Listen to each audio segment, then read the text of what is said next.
ప్రేక్షకులందరికీ నమస్కారం. ప్రస్తుతం మనతో పాటు శ్రీ మాతంగి రాజశ్యామల ట్రస్ట్ వ్యవస్థాపకులు మహాబగల్ అఘోర తంత్రి బ్రహ్మశ్రీ నిశాంత్ శర్మ గారు మనతో ఉన్నారు. గురుగారితో మాట్లాడేద్దాం. నమస్కారం గురుగారు. మహాదేవ.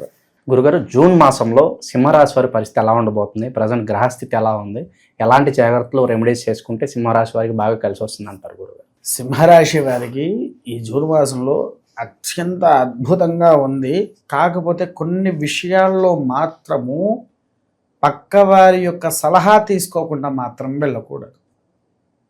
ఎందుకు అనంటే వీరికి అనుకున్నంత ఆదాయం ఉండదు. ఆర్థిక సమస్యల్లో విపరీతమైన ఖర్చులు పెరుగుతాయి. అప్పులు కూడా కుప్పల కింద మారుతూ ఉంటాయి. వీళ్ళకేంటి అని అంటే ఎక్కువగా సింహరాశి సింహం లెక్క ఉంటామేమో అని అనుకుంటారు, కానీ వాళ్ళంత మెత్తడి మనసు ఇంకెవరికి ఉండదు. చాలా మెత్తడి మనసు ఉంటుంది వారికి, సింహరాశి వారికి. అయితే ఇక్కడ ఇంకో విషయం ఏంటంటే, మీకు ఎవరైనా వస్తారు, అబ్బా నాకు ఇలా బాధ వచ్చేసింది, ఓ 1,00,000 రూపాయలు అప్పియవా అంటే ఏం ఆలోచించకుండా ఇచ్చేస్తారు. వాడు తిరిగి ఇస్తాడనే నమ్మకం ఉండదు వీళ్ళకు. అంటే నమ్మకంతో ఇస్తారు, తర్వాత అవి రావు వీళ్ళ దగ్గరికి.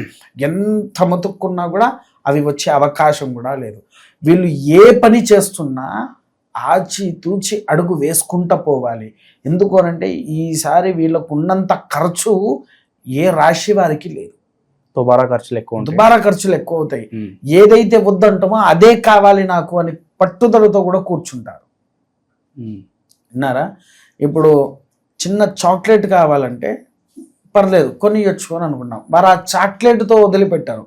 నాకు ఇంకా వేరేది కావాలి, అది కావాలి, ఇది కావాలని అన్నీ తీసుకువచ్చి పెట్టిస్తారు.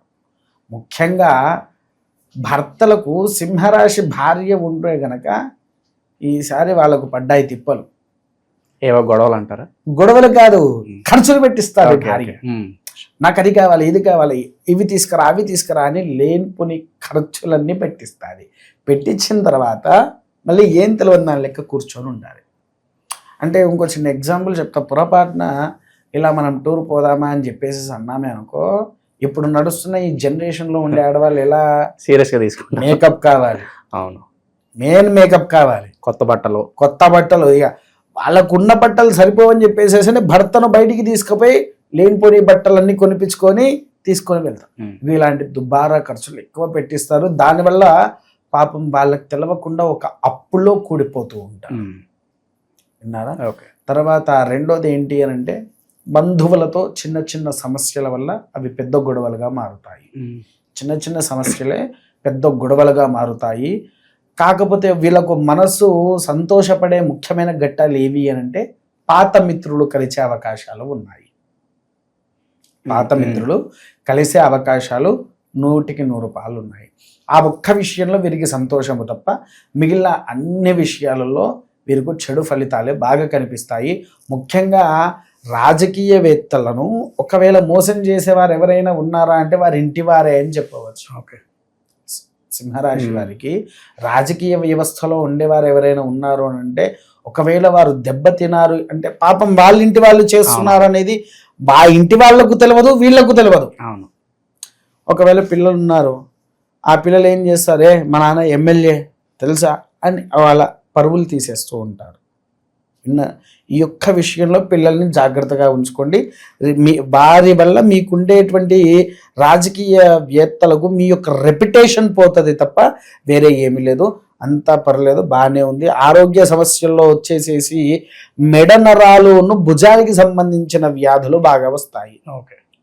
మెడ నరాలును భుజానికి సంబంధించినటువంటి వ్యాధులు బాగా వస్తూ ఉంటాయి. తర్వాత రాజకీయవేత్తల తర్వాత ఈసారి సైనికుల కంటే అత్యంత అనుకూలమైన విజయాన్ని కూడా అందుకుంటారు.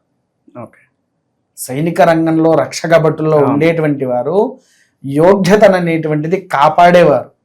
వారికి మాత్రం అనుకూలమైనటువంటి ఫలితాన్ని సింహరాశి వారికి ఈ మాసంలో అందిస్తారు. యుద్ధం జరుగుతుందంటారా పాకిస్తాన్కి యుద్ధానికంటే మనవారు ఏం చేస్తారంటే, యుద్ధం కానియకుండా దాన్ని ఎలా కట్టడి చేయాలో తెలిసి వారి యొక్క తెలివితో దాన్ని కట్టడి చేపిస్తారు. పాకిస్తాన్కి మనకు యుద్ధం జరగాలంటే ఇంకా సమయం పడుతుంది. కాకపోతే నీరుకి ఒక ఆనకట్ట వేయాలి.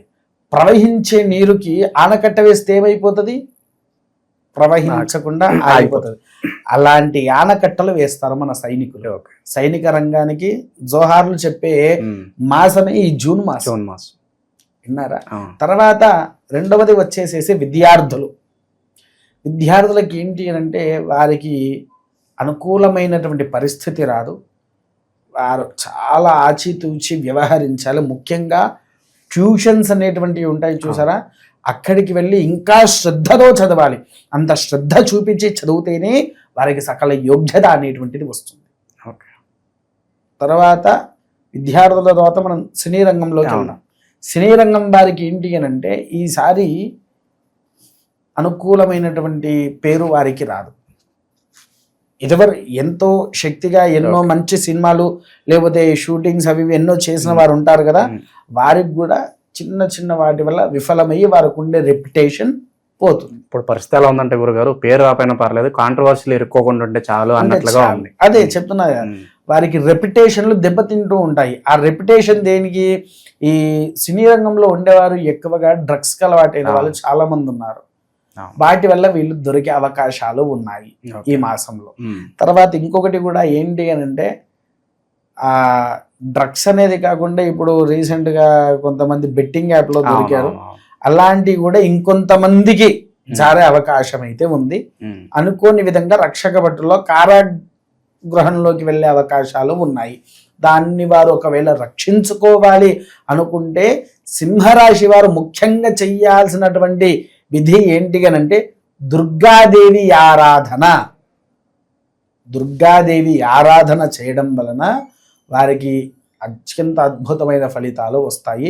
దుర్గాదేవితో పాటు రాజశ్యామలాదేవి యొక్క అనుగ్రహాన్ని పొందేటట్టుగా రాజశ్యామలాదేవి ఆలయం ఎక్కడుంటే అక్కడికి వెళ్ళేసి ఆ అమ్మవారి యొక్క అనుగ్రహాన్ని పొందండి. అనుగ్రహాన్ని పొందిన తర్వాత వారికి కావాల్సినటువంటి ఏదైనా అనుకూలంగా జరుగుతూ ఉంటాయి. అలా ఒక్కటి ఆచరించండి, సకల యోగాలు కూడా వారి యందున విరధిల్లుతూ ఉంటారు. తర్వాత వచ్చేసేసి ఏంటి అని అంటే ఈ సినీ రంగంలో ఉండేవారు కేవలం ఒక రాజశ్యామల దుర్గాదేవి అనే కాకుండా వారు ఏమి చెయ్యాలి అని అంటే నృసింహస్వామి ఆలయానికి వెళ్ళాలి. నరసింహస్వామి వారు తెలుసు కదా, మన దగ్గరలో ఉన్న యాదగిరి గుట్ట కావచ్చు, లేకపోతే ఈ చుట్టుపక్కల ప్రాంతంలో ఇంకా ఎక్కడ ఉన్నా నరసింహస్వామి ఆలయానికి వెళ్ళినా వారికి అనుకూలమైనటువంటి పరిస్థితి దొరుకుతూ ఉంటుంది. గురుగారు, మేమేమన్నా వ్యాపారాలు పెట్టాలండి, దేనిలో పెడితే బాగుంటుందంటే ఏం చెప్తారు వీళ్ళకి? సింహరాశి వారు ఇప్పుడు ఎటువంటి వ్యాపారాలను ప్రారంభించకండి, అనుకూలమైనగా ఉండదు. ఎందుకంటే ఈ విశ్వావసునామ సంవత్సరంలో వారికి ఆదాయం కంటే ఖర్చులు ఎక్కువ. మీరు లేనిపోని వ్యాపారాలు పెట్టారే అనుకోండి, నిండా సముద్రంలో మునిగినట్టే అవుతారు. దయచేసి ఎటువంటి వ్యాపారాలు కూడా ప్రారంభం చేయకండి. కేవలం మీకున్న వాటితోనే సర్ది పెట్టుకోండి ఈ యొక్క సంవత్సరము. తర్వాత వచ్చే సంవత్సరంలో ఏదైతే ఉంటుందో అప్పుడు చూద్దాము. ఇప్పుడు ఎటువంటి వ్యాపారంలోకి కూడా అడుగుపెట్టి మీరు ఆతాళానికి వెళ్లకుండా ఉండాలని కోరుతూ ఉన్నా. గురుగారు, ఇంకా ప్రజెంట్ ఉన్న గ్రహస్థితి బట్టి ఇంకేదన్నా రెమెడీస్ చేసుకుంటే వీళ్ళకి బాగుంటుందంటారు? మీరు 2 యాగాలు అయితే చెప్పారు, వాటితో పాటు విశేషంగా ఇంకేదన్నా రెమెడీస్ అన్న అవసరం అంటారా వీళ్ళకి? ఒకవేళ చేసుకోవాలి అని అనుకుంటే ఇంట్లో చండీ యాగాన్ని చేపించమనండి.